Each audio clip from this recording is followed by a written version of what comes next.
The warships appeared without warning above Earth's sky. 300 vessels, each one larger than anything humanity had ever built. They came from 47 different species, all united under one banner, the Galactic Concordat. Their ships gleamed in the sunlight, a display of power that had conquered 1,000 worlds across 3,000 years. Ambassador Thel Rax stood on the bridge of the flagship Eternal Mandate, his 4 eyes gleaming with satisfaction. He had delivered ultimatums to 17 primitive species in his career. This would be his 18th. Humans were barely children in galactic terms. They had discovered faster-than-light travel only 20 years ago. Now they needed to learn their place. "Begin the broadcast," Thelrax commanded. His translator implant would carry his words to every screen, every device, every human ear on the planet below. On Earth, people stopped in the streets as their phones blazed with an emergency signal. Televisions switched on automatically. Computer screens flickered and changed. And then they saw him, an alien being, tall and elegant, with skin like polished bronze and eyes that held nothing but cold certainty. "People of Earth," Thelrax began, his voice smooth and practiced. "I am Ambassador Thelrax of the Galactic Concordat. Your species has been evaluated. You have spread too quickly, acted too aggressively, and demonstrated too much independence for a young race. 3 months ago, your military defended a mining colony against pirates. This was not your place. The Concordat protects all civilized species. You overstepped." He paused, letting the words sink in across the planet. "Therefore, the Concordat has decided. You will surrender your sovereignty. You will dismantle all military forces. You will accept our guidance and protection. You have 72 hours to comply. If you refuse, we will demonstrate why the Concordat has ruled this galaxy for 3 millennia. Choose wisely. Choose survival." The broadcast ended. Silence fell across Earth for exactly 5 seconds. Then the screaming began. In Geneva, the United Earth Council convened in emergency session. President Kim Ji-woo sat at the head of the table, her face pale but composed. Around her, representatives from every nation shouted over each other. Some demanded immediate surrender. Others called for resistance. Most simply panicked. "We cannot fight them," the European delegate shouted. 300 warships. We have 40 destroyers and 200 frigates. It would be slaughter. We're munderding like on side. In long side, then we surrender our freedom? The African Union representative shot back. We become slaves to aliens who think they own the galaxy? President Kim raised her hand. Silence gradually fell. "We will use the full 72 hours, she said quietly. "We will broadcast our deliberations. Let the Concordat see us struggle with this decision. Let them see our fear. And while they watch..." She glanced at Defense Minister Park Seo-jun, who sat motionless at the far end of the table. "We will prepare." The 1-7. Leixning. "We will prepare." Park Seo-jun nodded once, then stood and left the chamber without a word. The world media broadcast Earth's apparent chaos. News channels showed protests in every major city. Some humans demanded surrender to save lives. Others marched with signs reading, "Freedom or Death." Scientists frantically analyzed the alien vessels. Finding nothing but discouragement, the Concordat's technology was centuries ahead of Earth's best weapons. Aboard the Eternal Mandate, Thelrax watched these broadcasts with his officers. They laughed at the primitive displays of emotion, the chaotic decision-making process, the obvious terror. "They will surrender within 48 hours, Fleet Commander Zekthul predicted. He was a veteran of 12 subjugation campaigns. They always do once they understand the gap in power. Some will resist verbally. But when we target one city for demonstration, they will kneel." "The Varians surrendered in 6 hours, another officer added. "The Porthax begged for mercy within a day. Humans are no different." And only cultural analyst Veshra remained quiet. She studied the human broadcasts more carefully, watching not just the protests, but the spaces between them. Something bothered her about the human response. It was, too, organized. The chaos seemed almost rehearsed. "Ambassador," she ventured carefully, "have you reviewed human military history?" Thelrax waved a dismissive hand. "Primitive conflicts. Nuclear weapons they barely controlled. Conventional warfare. Nothing that concerns us." "Yes, but the pattern." Veshra tried again. "The pattern is always the same," Thelrax interrupted. "Fear. Then anger. Then acceptance. We have seen it 1,000 times. Humans are no different from any other young species facing true power." Veshra said nothing more, but she continued watching the human broadcasts. She noticed something the others missed. While civilian populations panicked, human military personnel remained strangely calm. Their bases showed no unusual activity. Their ships held standard positions. There was no mobilization, no frantic preparation. It was too quiet. In a bunker 3 kilometers beneath the Colorado Mountains, Defense Minister Park Seo-jun stood before a wall of screens. Each one showed a different location, but not on Earth. These were views from the outer solar system. From Neptune's orbit. From the Kuiper Belt. From hollowed asteroids that officially didn't exist. "Status," Park said simply. "Stealth systems holding at maximum," a technician reported. "The Concordate sensors show nothing. All civilian vessels have repositioned, as planned. The Exodus protocol is executing perfectly. They think we're fleeing. Power levels? All vessels charging.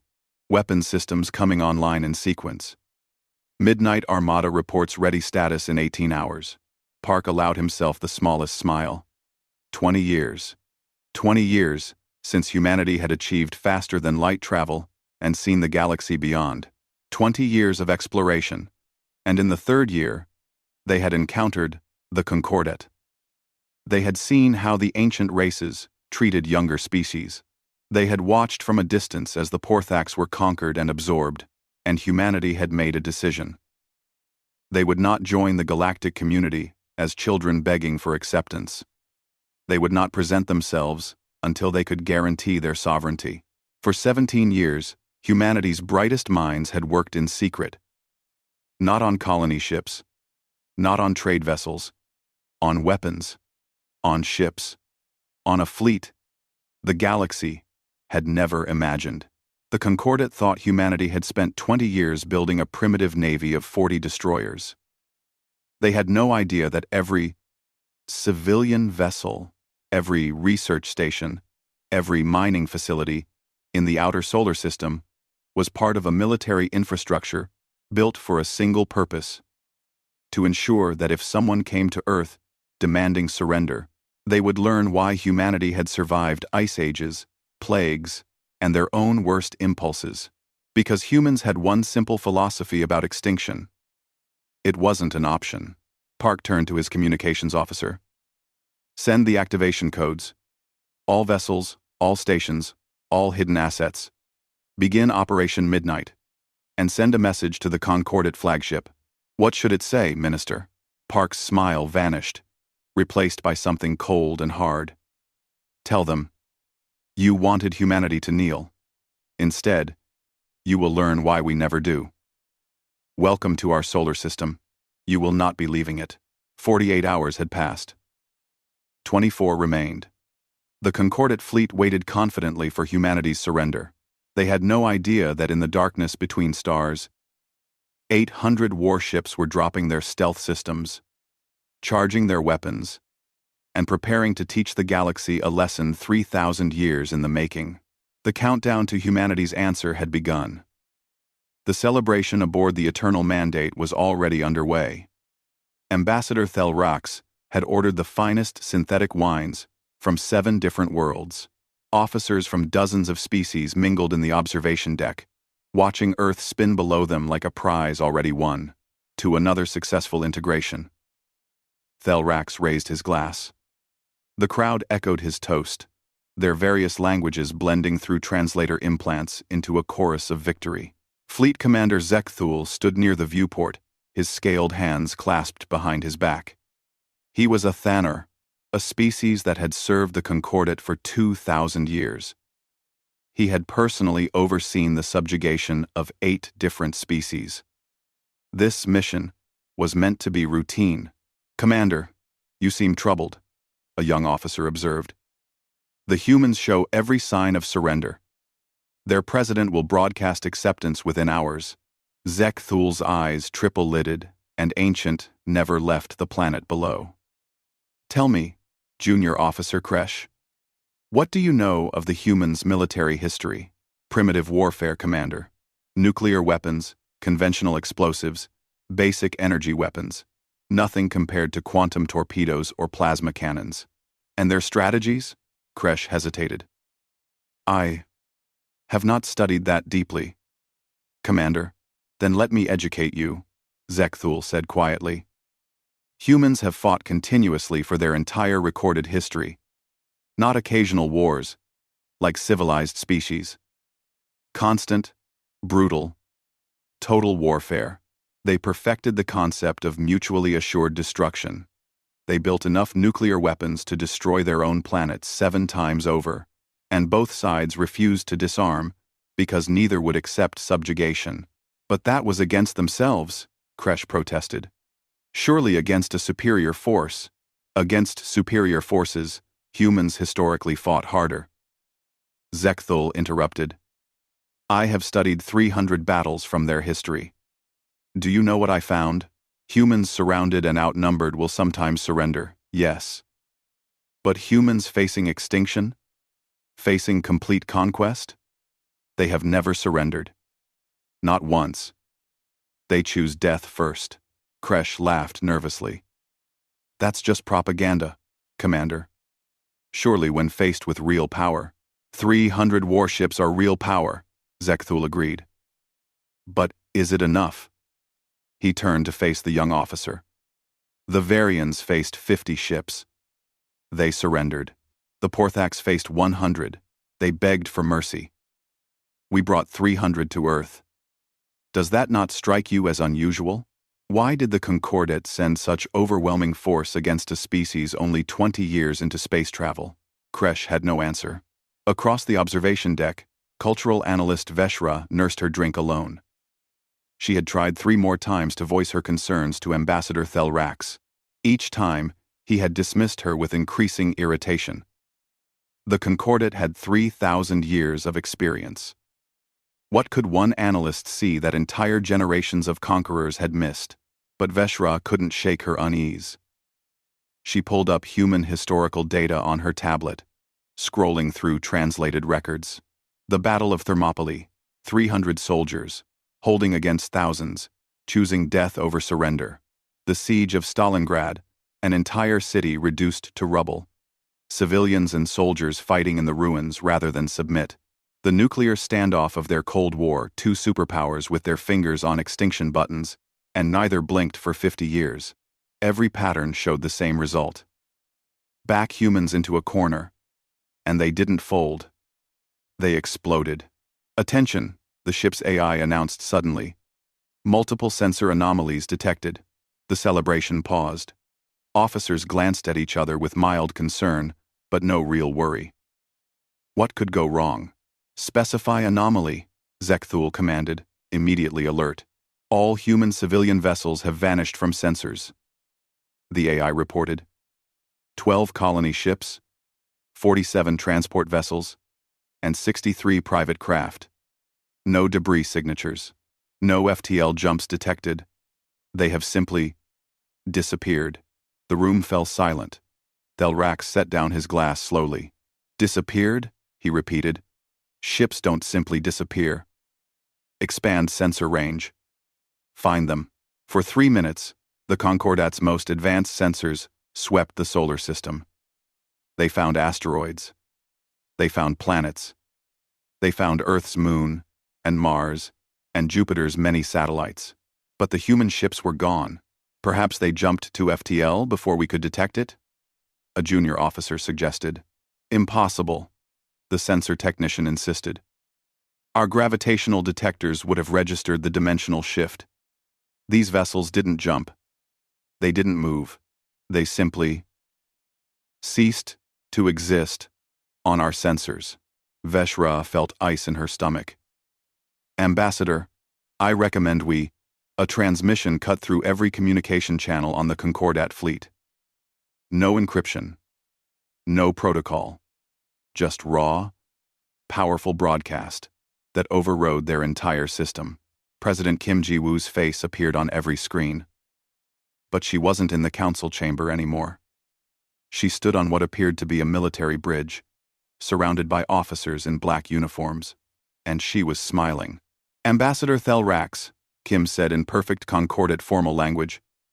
Thank you for the 72 hours. It gave us time to position our assets.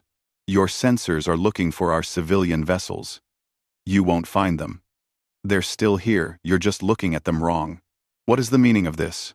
Thelrax demanded. You cannot hide from Concordat sensors. Can't we? Kim's smile widened. You've ruled the galaxy for 3,000 years. You've refined your technology to perfection. Your sensors are designed to detect every known form of stealth, every type of cloaking device, every method of hiding that any species has ever developed. Effer paused. But we're not using any method, you know. We bent light and gravity around our vessels using principles your scientists abandoned 2,000 years ago as too unstable and too dangerous. You were right, it is dangerous. But when extinction is the alternative, humans have a saying. Desperate times call for desperate measures. On the sensor displays throughout the Concordat fleet, space began to shimmer. Like heat waves on a summer day, reality itself seemed to ripple, and then they appeared. 800 warships materialized around the Concordat fleet. Not from FTL jumps. Not from behind planets or moons. They had been there all along. Invisible. Surrounding the Concordat forces, while Thelrax celebrated his victory. The human vessels were unlike anything in the Concordat database. Sleek. Black hulls that seemed to drink light rather than reflect it. No decorative elements. No species-specific designs meant to intimidate. Every line, every curve, served a function. These weren't exploration vessels, retrofitted for war. These were warships, designed from the first rivet for a single purpose: killing. This is impossible, Thelrax whispered. 20 years. You've had 20 years in space. How did you build this? Admiral Choi Min-seo appeared beside President Kim on the transmission. She wore a black uniform with minimal decoration, just her rank insignia, and one patch on her shoulder, showing Earth surrounded by stars. We built this because we knew you were coming, Choi said simply. Not you, specifically, Ambassador. But someone like you. We studied the galaxy for 3 years before you ever noticed us. We saw how the Concordat treats younger species. We saw the Porthax conquered. We watched the Varians submit. And we made a decision. What decision? Zektul asked quietly, though he already knew the answer. That if the galaxy's ancient races came to make us kneel, we would burn every resource, sacrifice every luxury, and dedicate every brilliant mind to ensuring they would fail, Choi replied. For 17 years, every civilian ship we launched carried weapons components. Every mining facility in the asteroid belt was a weapons factory. Every research station beyond Neptune was a shipyard. While you watched our 40 destroyers and thought you understood human military capacity, we built this. She gestured, and the camera pulled back. They were standing in the bridge of a massive warship. Through the viewport behind them, hundreds of identical vessels floated in perfect formation. Welcome to the Midnight Armada, Choi said. You gave us an ultimatum: surrender or die. You thought you were offering a choice. But Ambassador, you need to understand something about humans. When you threaten our families, our children, our homes, our freedom, there is no choice. There is only one response. And what response is that? Thelrax asked, his voice hollow. President Kim stepped forward again. You wanted humanity to kneel before galactic power. Instead, you're going to learn why we never do. You came to our solar system uninvited. You threatened our world. You gave us 72 hours to surrender our sovereignty. Her expression turned to stone. Welcome to our solar system, Ambassador. You will not be leaving it. The transmission ended. For 5 seconds, the Concordat command deck remained silent. Then every alarm began screaming at once. Weapons lock detected, the tactical officer shouted.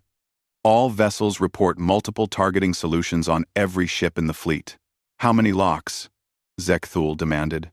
All of them, Commander.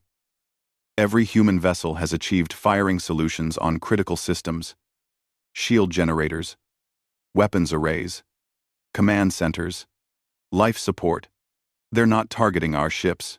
They're targeting specific weak points on every vessel in our fleet. Thelrax stared at the tactical display in horror. 800 human ships surrounded 300 Concordat vessels, and every single human weapon had been aimed, locked, and ready to fire from the moment they dropped stealth. They had been ready to kill the Concordat fleet from the very beginning. Commander, Veshra said quietly, I tried to warn you. Humans facing extinction don't surrender. They prepare. Zekthul looked at the human formation, at the perfect positioning, at the weapons that had tracked his fleet for 2 days without his knowledge. He had subjugated 8 species in his career. He had broken rebellions and crushed uprisings.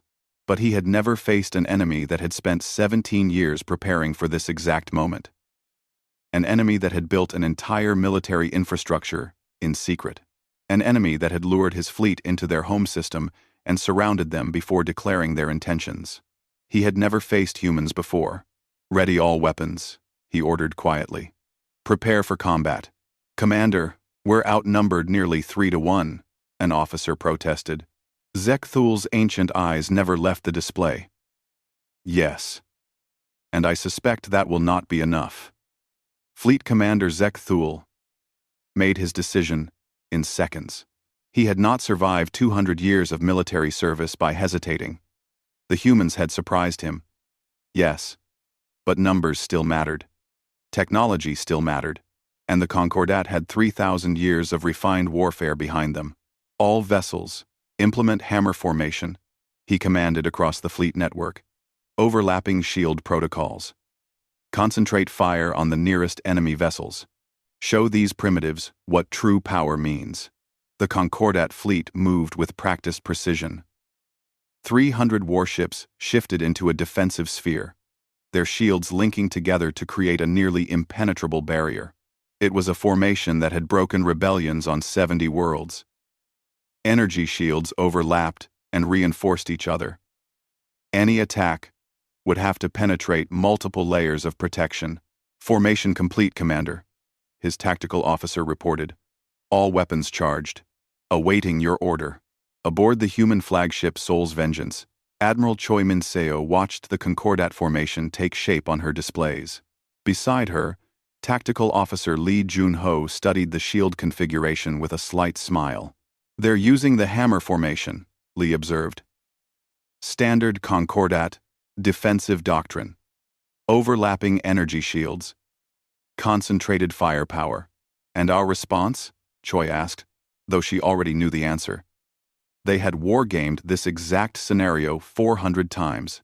Wolfpack Protocol, Lee replied. Multiple vectors. Hit and run. Target command vessels first. We don't meet them head-on. We don't fight fair. We kill them before they can adjust. Choi nodded. All ships. Execute Wolfpack Protocol. Break into hunter formations. Target their command vessels. Weapons free on my mark. The Midnight Armada scattered. Where the Concordat had consolidated into a single defensive mass, human ships broke into groups of 20, spreading across 3 dimensions. They moved fast, using gravitational slingshots around planets to build speed that conventional thrusters couldn't match. Ambassador Thelrax watched this maneuver with confusion. They're splitting up? That's tactically insane.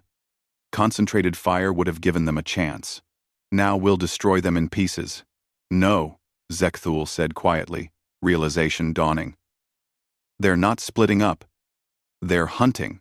The first human strike came from 3 directions simultaneously. 60 vessels converged on the section of the Concordate sphere containing their command ships. They didn't fire from maximum range like civilized species.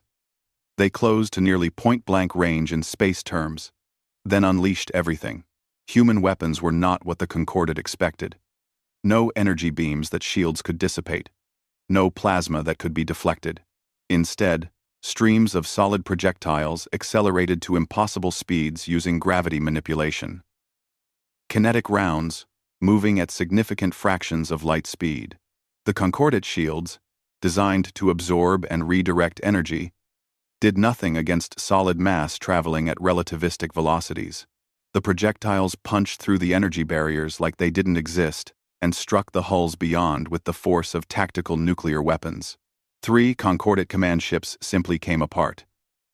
Their reactors breached, their hulls fragmented. 15,000 crew members died in the first 3 seconds of combat.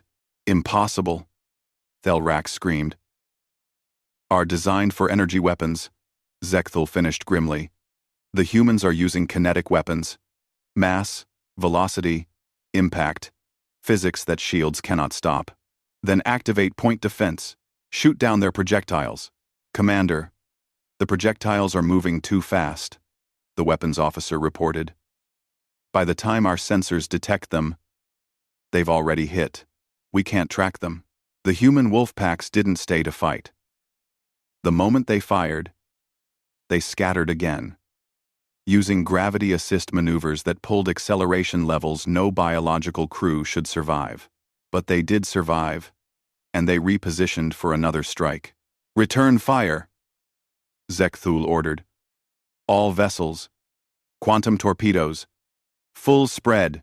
The Concordate fleet unleashed its own weapons. Quantum torpedoes, the most advanced weapons in their arsenal, streaked toward human vessels. Each torpedo carried enough destructive power to crack a moon.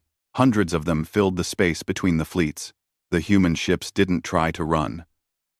Their own defensive systems activated, but not energy shields like the Concordate used. Instead, gravitational distortion fields appeared around each vessel. The fields didn't stop the torpedoes. They redirected them. Quantum torpedoes curved in flight, pulled off course by gravitational manipulation. Some missed entirely. Some were bent back toward the Concordate fleet itself. A few still found their targets, and 4 human ships exploded in brilliant flashes of destruction. But 56 survived. And they fired again. Admiral Choi watched the tactical display with a face carved from stone. 4 ships lost. Nearly 2,000 crew members dead. The price of freedom was being paid in real time. Sol's vengeance reports ready for Project Helios, Lee reported. Not yet, Choi said. They need to understand conventional warfare first. They need to know they can't win this with their ancient tactics before we show them something truly terrifying. The battle continued. Human wolf packs struck from every angle. The Concordat formation tried to adjust, rotating to present fresh shields. But the humans were too fast, too unpredictable.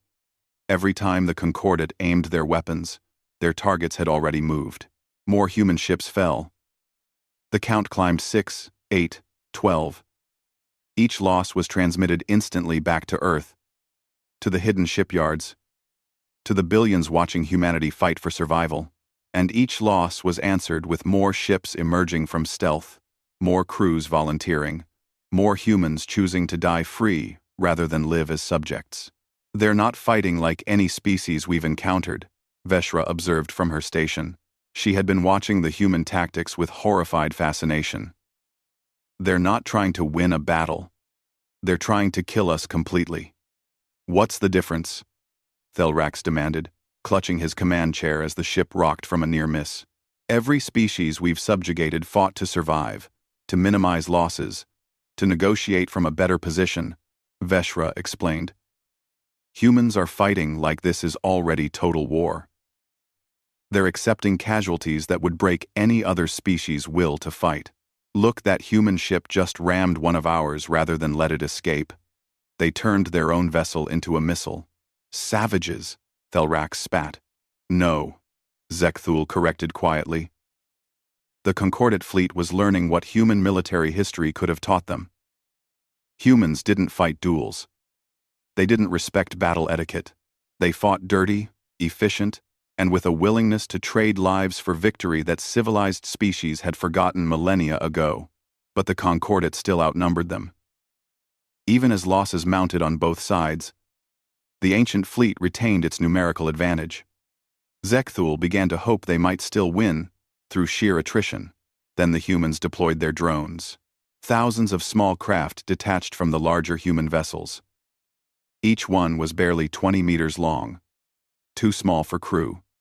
Too fast for targeting systems designed for ship-to-ship combat. They swarmed the Concordat formation like angry insects. Point defense, sweep the drones, Zekthul ordered. The Concordat tried. Their automated weapons systems fired thousands of times per second. But the drones had no crew to protect. No life support to maintain. They could pull acceleration that would turn biological beings into paste. And each one carried an antimatter warhead. The drones crashed into Concordat vessels like guided missiles. Small explosions, multiplied, across the fleet. Individually, each drone did minimal damage, but hundreds of them striking simultaneously overwhelmed shields, damaged sensors, destroyed weapons arrays. "This is insane," Thelrax shouted. "They're using suicide attacks. They're throwing away resources. They're using warfare as it was meant to be fought," Zekthul replied. "Before civilization made us soft. Commander Thelrax, I recommend we attempt to withdraw. We need to regroup, to adapt our tactics. Withdraw? From primitives? Never. The Concordat has never retreated. Then the Concordat is about to learn a new experience," Zekthul said flatly. He opened a channel to all Concordat ships. "All vessels. Begin tactical withdrawal to the system's edge. Maintain formation. Prepare for..." "Belay that order," Thelrax screamed. "I am the senior diplomat here. The Concordat's honor. Honor won't matter if we're all dead," Zekthul snapped. He had never contradicted a diplomatic superior before, but he had also never watched 3,000 years of military dominance crumble in 30 minutes of combat. "Look at your displays, Ambassador. We've lost 43 ships. The humans have lost 16. They're winning." Thelrax stared at the tactical display. Zekthul was right. Despite superior technology, despite 3 millennia of experience, despite every advantage the Concordat possessed, they were losing. "How?" Thelrax whispered. "How is this possible?" "Because they were willing to pay any price to be ready for this moment," Zekthul said. "While we refined technology that was already superior, they developed technology designed specifically to kill us. While we assumed our power would make them submit, they assumed they would have to fight for survival. And humans, Ambassador, are very good at survival." Zekthul returned his attention to the fleet. "All vessels. Tactical withdrawal. We need to..." Every human ship stopped firing simultaneously. For 3 seconds, an eerie silence fell over the battlefield. Then, Admiral Choi's voice broadcast across all frequencies. "Concordat fleet, you have one chance. Withdraw now, and we will let you leave with your remaining vessels. Stay, and we will demonstrate the weapon we hoped never to use. You have 60 seconds to decide." "It's a bluff," Thelrax insisted. "They're out of options. They're trying to scare us into retreating." "Commander," the sensor officer said shakily, "I'm detecting massive power buildups on 3 human vessels. Energy signatures I've never seen before. They're not charging weapons. They're doing something with the sun itself."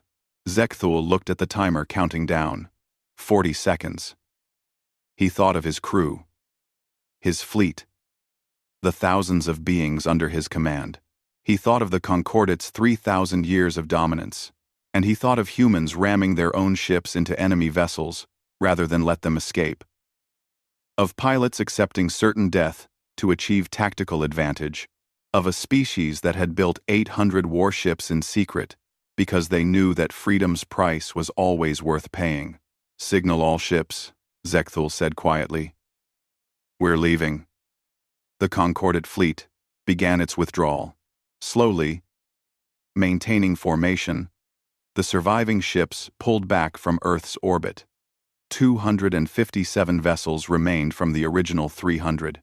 43 ships lay scattered across Earth's solar system as debris and corpses. Maintain weapons lock on all retreating vessels. Admiral Choi ordered from Seoul's Vengeance. But hold fire.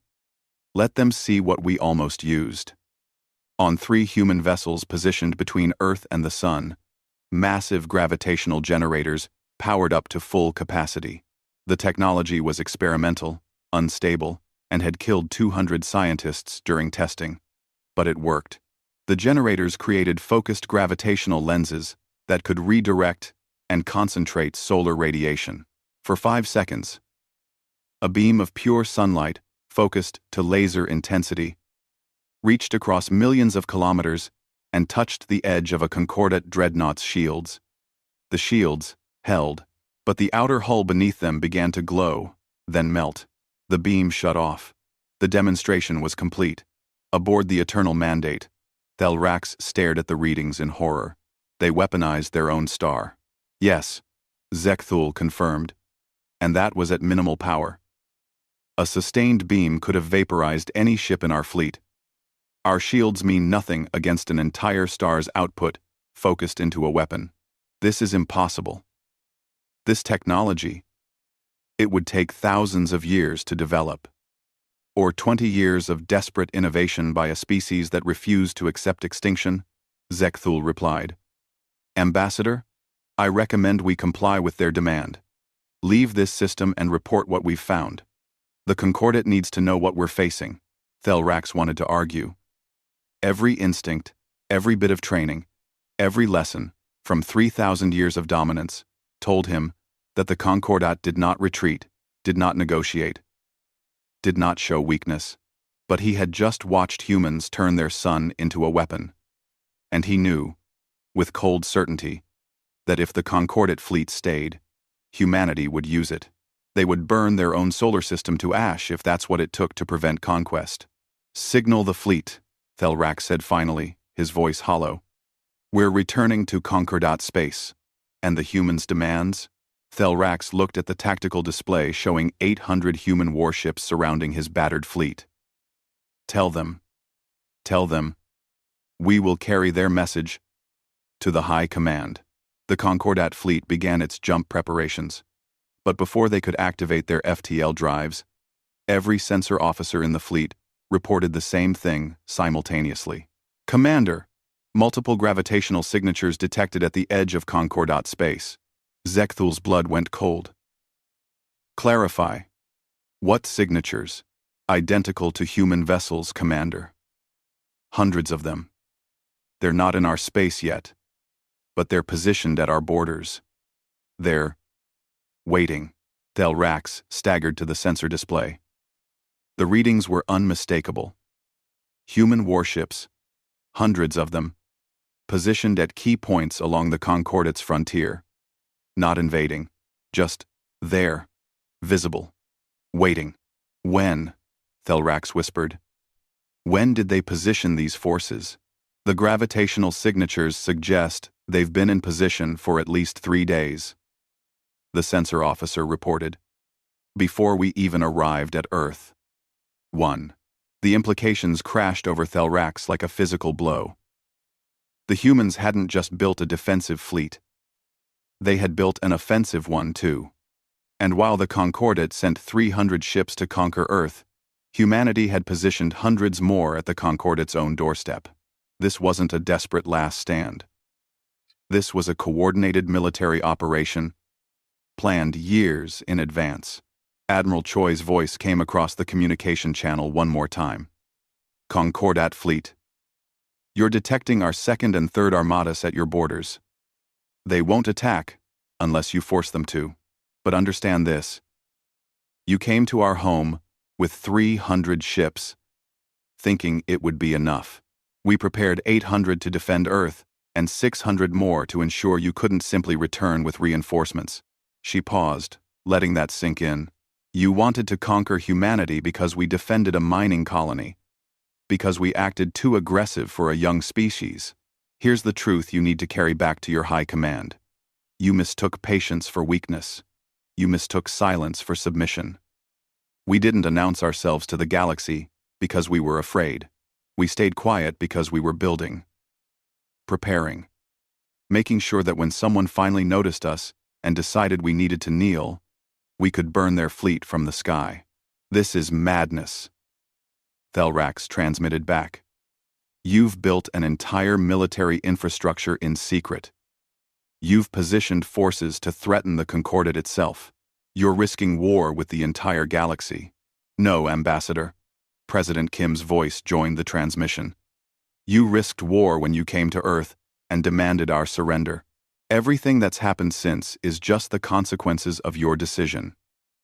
You could have approached us with diplomacy, with offers of trade, cultural exchange, mutual benefit. Instead, you chose threats. You chose ultimatums.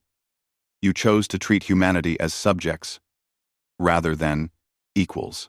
The Concordat has maintained peace for 3,000 years, Thelrax argued. The Concordat has maintained dominance for 3,000 years, Kim corrected. There's a difference. Peace requires mutual respect. What you've built is a hierarchy maintained by force. And now you've discovered that not every species will accept their place in your hierarchy. Some will fight. Some will build weapons you can't imagine. Some will look at your 3,000 years of power and decide it needs to end. What do you want? Zekthul asked, cutting through the rhetoric. He was a military commander. He understood what was happening here. This was negotiation, from a position of strength. The humans had demonstrated their capability. Now came their demands. A pause. Then Admiral Choi spoke again, her voice measured and precise. First, formal recognition of human sovereignty. Earth and all human colonies are forbidden territory to Concordat forces. No ships, no probes, no inspections. Our space is ours. Second, complete withdrawal of all Concordat military assets from the systems bordering our territory. We want a buffer zone of at least 5 light years. Third, a mutual non-aggression pact with enforcement mechanisms. Violations trigger automatic warfare. No diplomatic protests. No negotiations. Just war. Fourth. Choi's voice hardened. Any Concordat member species that requests political autonomy in the next 10 years will receive it. No exceptions. No delays. That last demand is impossible. Thelrax exploded. The Concordat would fracture. Species would break away. Yes. Kim interrupted coldly. They would. Because for the first time in 3,000 years, they would see that breaking away is possible, that the Concordat's power isn't absolute, that there's a species in the galaxy willing to fight for freedom and win. You're trying to destroy us. No, Ambassador. We're trying to free everyone you've conquered. There's a difference. The communication fell silent. Thelrax looked at Zekthul, searching for options.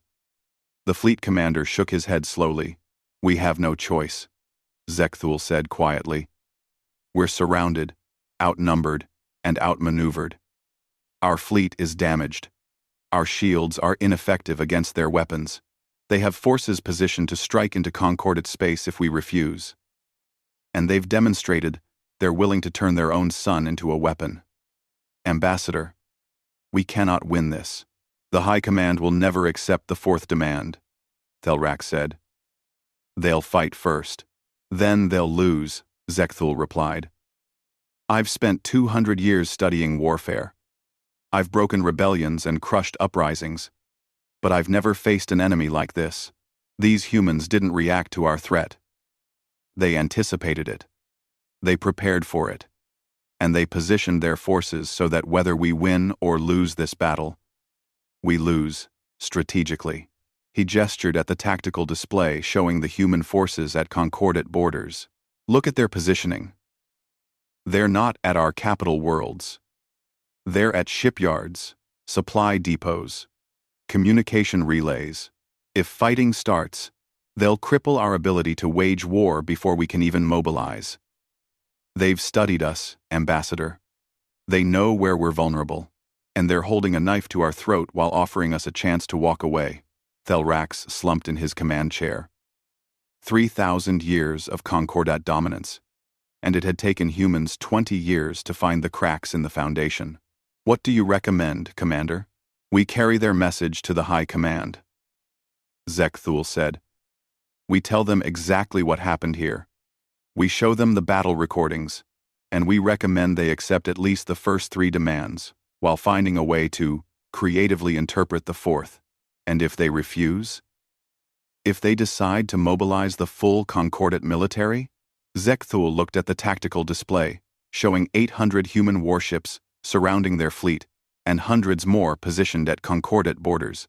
He thought of weapons that punched through shields that had protected fleets for millennia. Of a star turned into a weapon.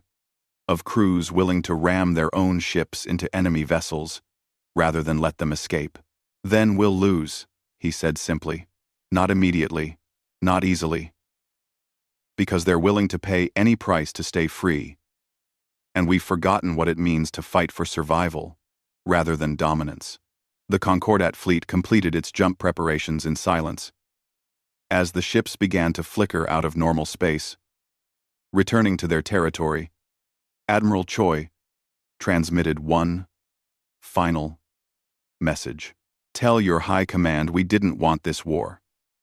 But we'll finish it if they force us to. The choice was always theirs. They chose to see us as subjects. We chose to remain free.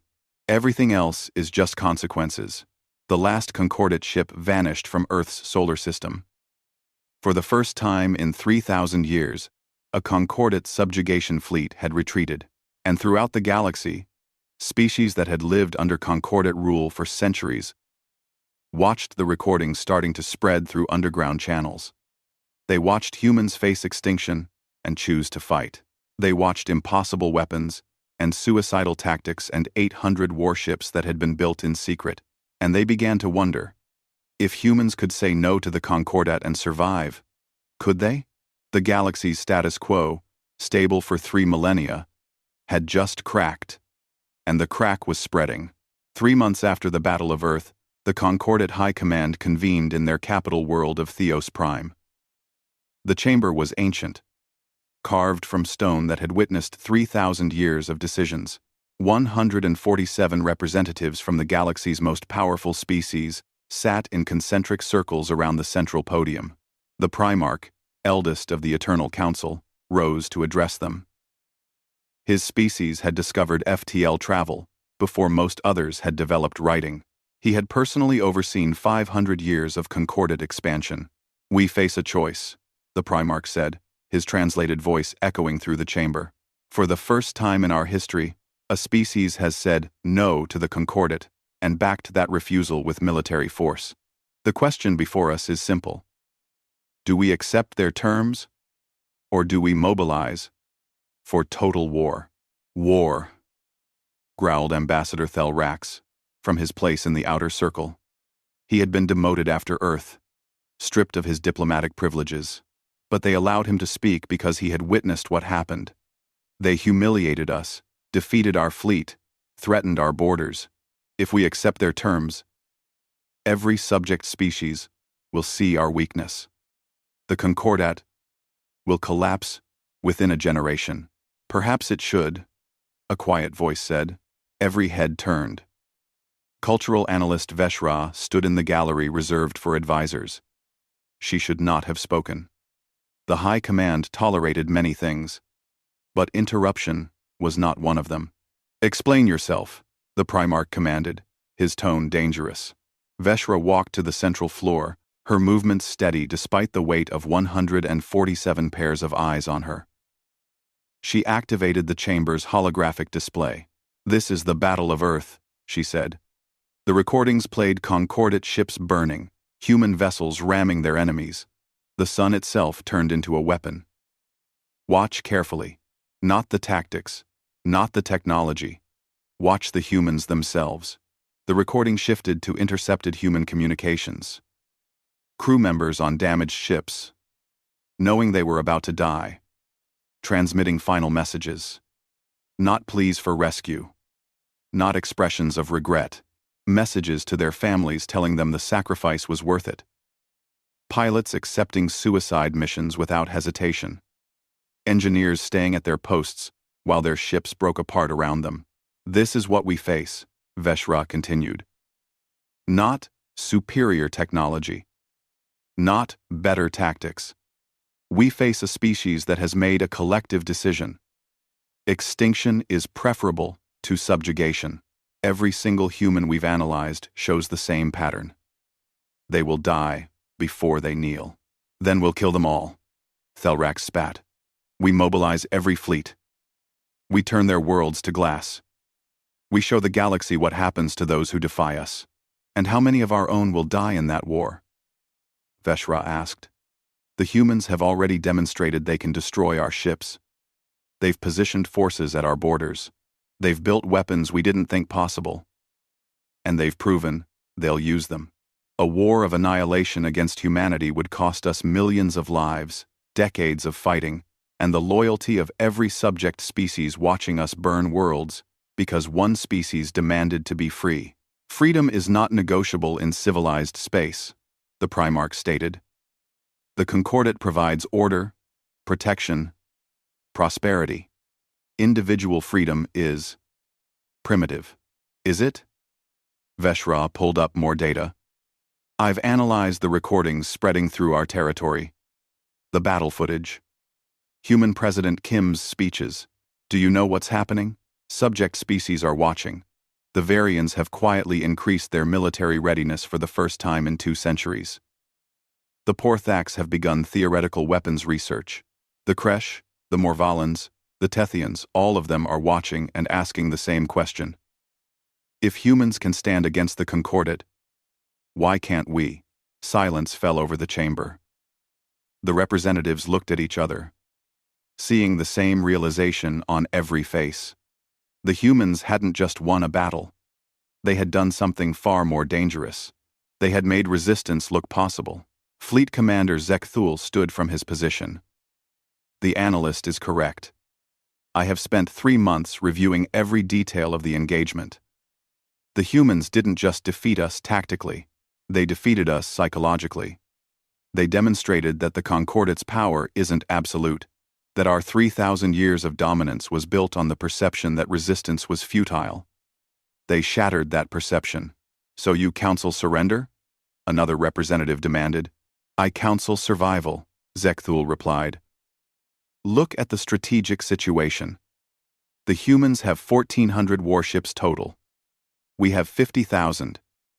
We should win easily, but those 1,400 ships are concentrated, unified, and operated by crews willing to die for their cause.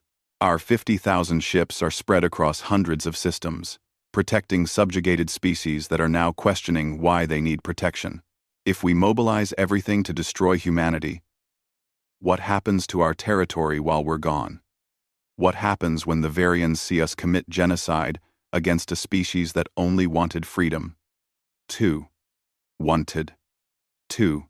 Revolution, Veshra said quietly.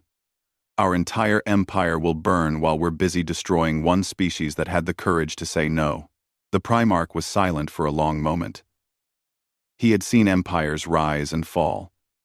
He had watched species reach for the stars only to collapse into darkness. He knew what Veshra and Zekthul were saying was true, but accepting human demands meant accepting that the Concordat was not invincible, that their 3,000 years of dominance could end, that change was not just possible, but inevitable. A compromise, the Primarch finally said. We accept the first 3 demands: human sovereignty, buffer zones, non-aggression pact. But the fourth demand that we grant autonomy to any species that requests it, this we cannot accept, in its current form. Then how do we word it to satisfy the humans while maintaining control? Thelrax asked bitterly. We don't maintain control. The Primarch replied. We adapt. We grant species the ability to petition for elevated status based on demonstrated capability. It's vague enough to let us delay, but open enough that we're not refusing outright. We buy time to reform from within, before revolution destroys us from without. And if the humans reject this compromise? The Primarch looked at the battle recordings still playing on the holographic display.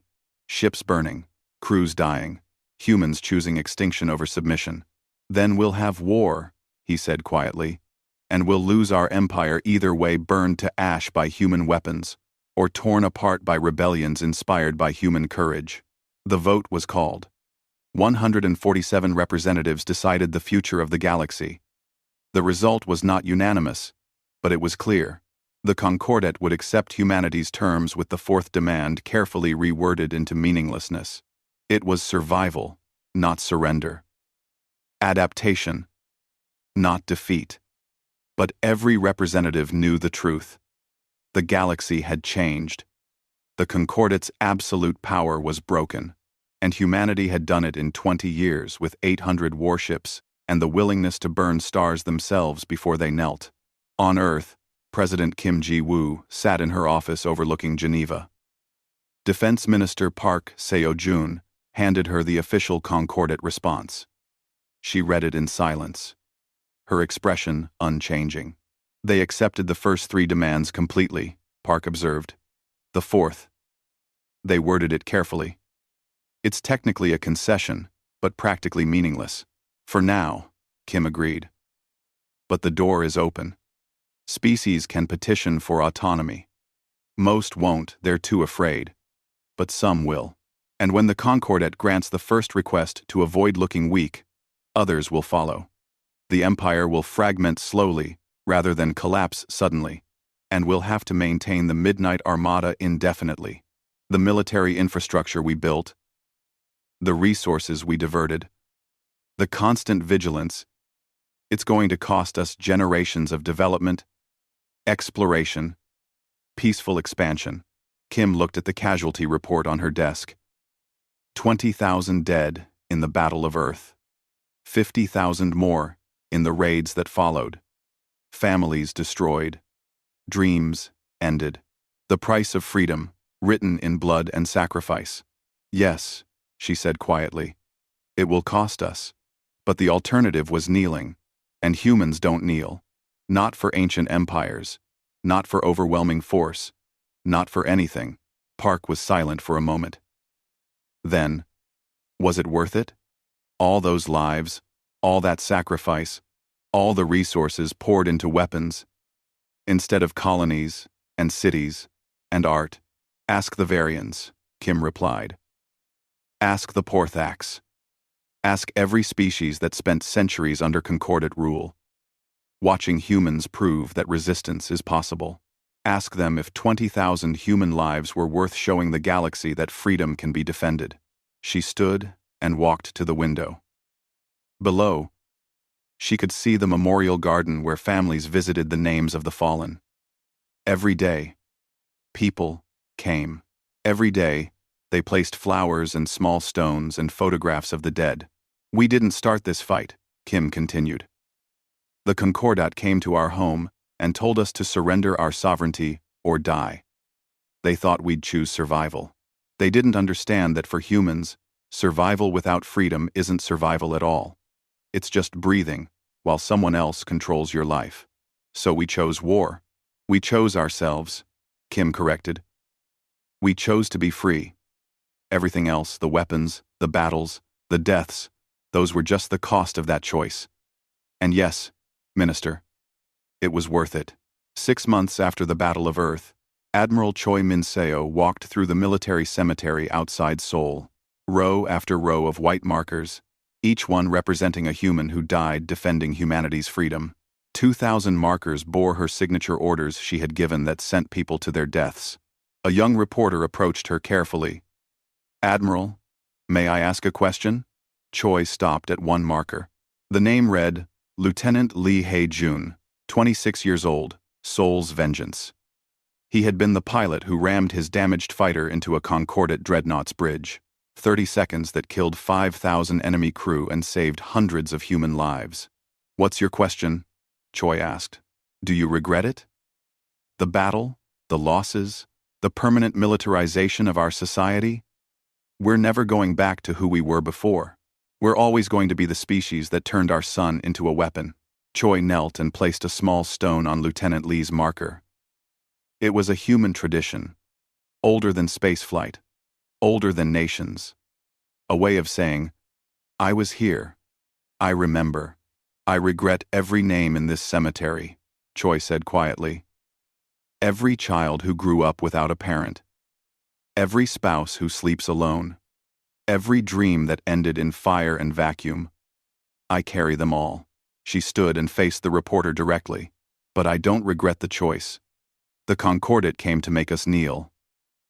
They thought our youth made us weak. They thought our technology made us helpless. They thought we'd choose survival over freedom, because that's what every other species chose. And we didn't.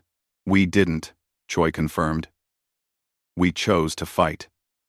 We chose to build weapons they couldn't imagine. We chose to position ourselves so that whether we won or lost the battle, we'd make conquest so costly that they'd regret ever coming here. And we chose to die free rather than live as subjects.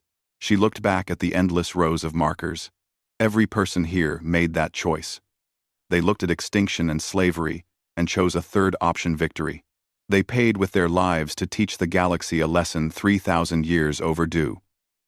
Some species cannot be conquered. Some people will not kneel.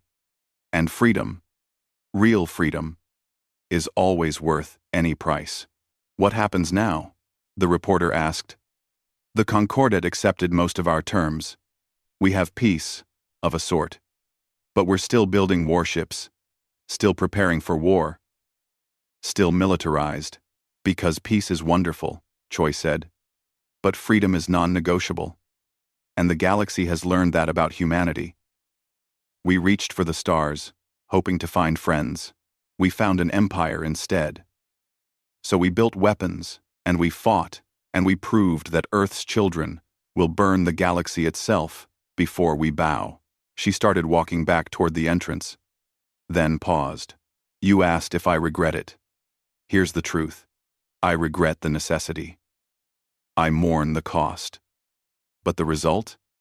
The galaxy, knowing that humanity cannot be conquered, that our freedom is protected by people willing to die for it, that when push came to shove, we chose to fight rather than kneel. Admiral Choi looked back one more time at the thousands of markers representing thousands of lives given for freedom. No, I don't regret that at all. The camera pulled back from Earth, through the solar system, past the still active shipyards building more vessels, past the midnight Armada patrolling human space with quiet vigilance, past the buffer zones and the treaty lines and the invisible boundaries that now separated humanity from the Concordat. Out in the galaxy, species watched and wondered. The recordings of Earth's battle had spread, despite Concordat attempts to suppress them. Young species looked at human defiance and felt something they hadn't felt in generations. Hope. Old species looked at Concordat retreat and felt something they thought impossible. Doubt. The galaxy's power structure, stable for 3 millennia, was changing. Not overnight, not dramatically, but steadily, inevitably. The way tectonic plates shift slowly until, suddenly, and at the center of that change, on a blue-green world orbiting an ordinary star, humanity continued forward, building, exploring, dreaming, and always ready to fight if someone tried to make them kneel.